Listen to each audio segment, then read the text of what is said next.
Everyone, my name is Jatin. तो आज हम देखेंगे question find factorial of A number. तो यहाँ पे हमें एक नंबर दिया गया है n, जिसकी वैल्यू है 5। तो हमें इसका फैक्टोरियल निकालना है। तो हम देखेंगे कि फैक्टोरियल होता क्या है। जैसे हमें 5 का फैक्टोरियल निकालना है, तो ये होगा 5 इंटू 4 इंटू 3 इंटू 2 इंटू 1, जो होगा हमारा 120 के इक्वल। तो 5 का फैक्टोरियल होगा हमारा 120।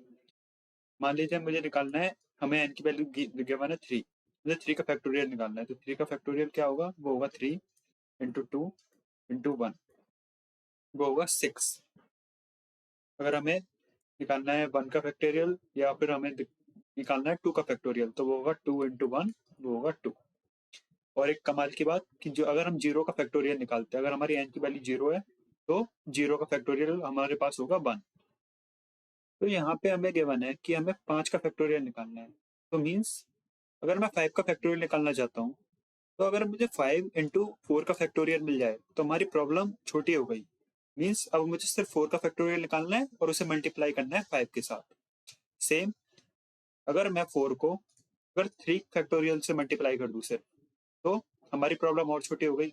मुझे पहले 3 फैक्टोरियल निकालना है, उसे 4 से मल्टीप्लाई करना है, फिर उसको मुझे 5 से मल्टीप्लाई करना है।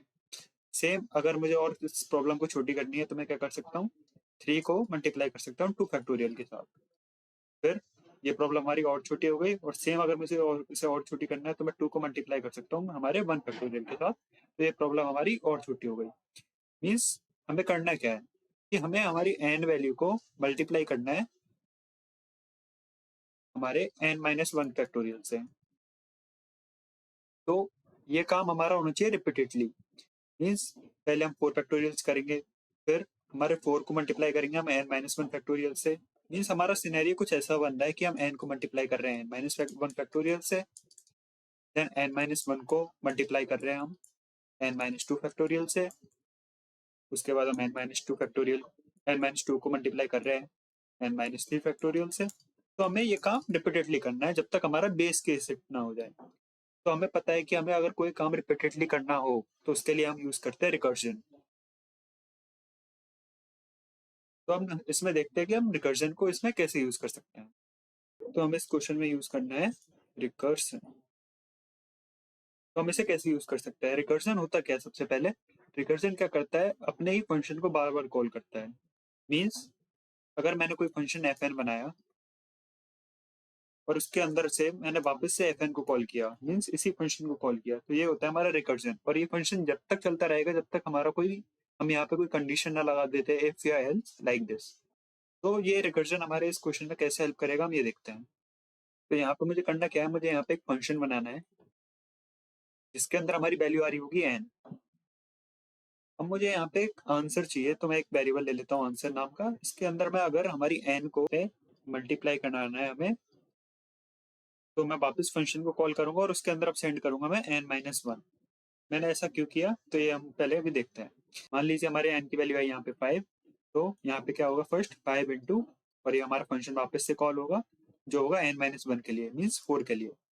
तो अब ये हमारा फंक्शन वापस से चलेगा फंक्शन ऑफ 4 के लिए। अब की बार n की वैल्यू हमारी 4 है, तो अब आएगा हमारा 4 इंटू, और फंक्शन में जाएगा वो n-1। तो n क्या है हमारा 4, तो अब की बार हमारे फंक्शन में गया 3। उसके बाद हमारा फंक्शन वापस से चला, अब की बार हमारा ये चलेगा 3 इंटू फंक्शन ऑफ 2 के लिए।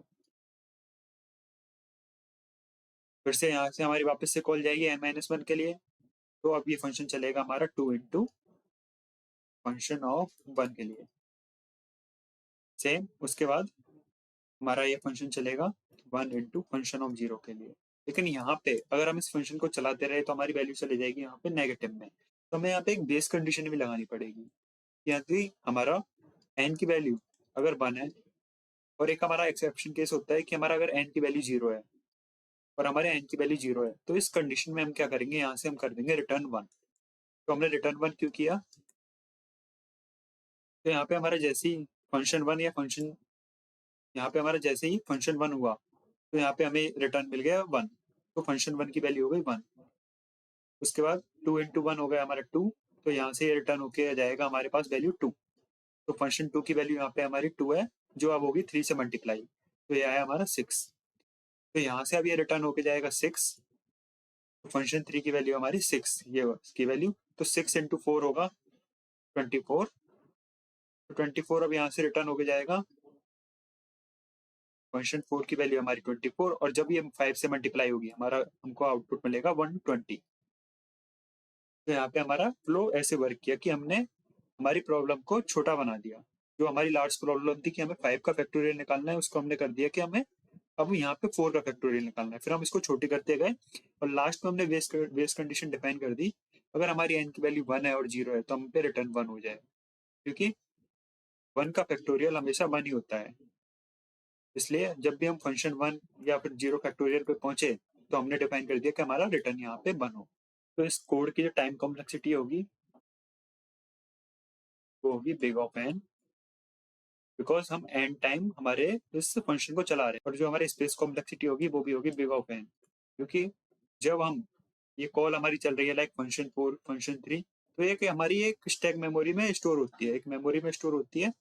लाइक फंक्शन 1 की वैल्यू हमारी यहाँ पे स्टोर हुई 1, फंक्शन 2 की वैल्यू स्टोर हुई 2।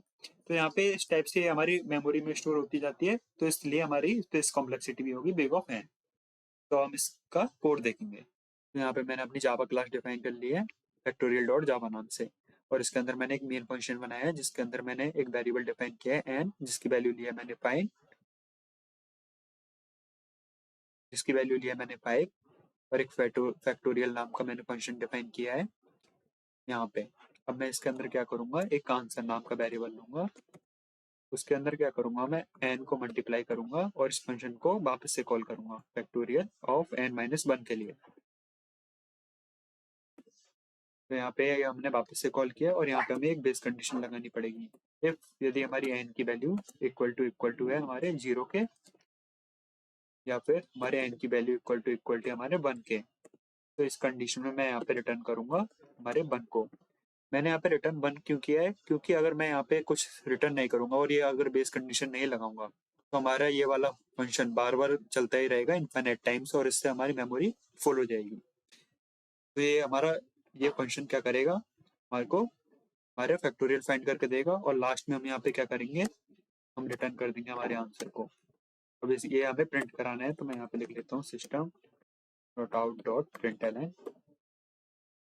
इसके अंदर मेरे को लिखना है फैक्टोरियल,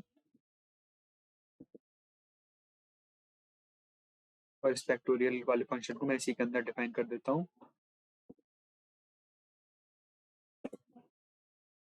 तो ये हमारा कोड यहाँ पे कंप्लीट हो चुका है। अब मैं इसे चला के देखूंगा।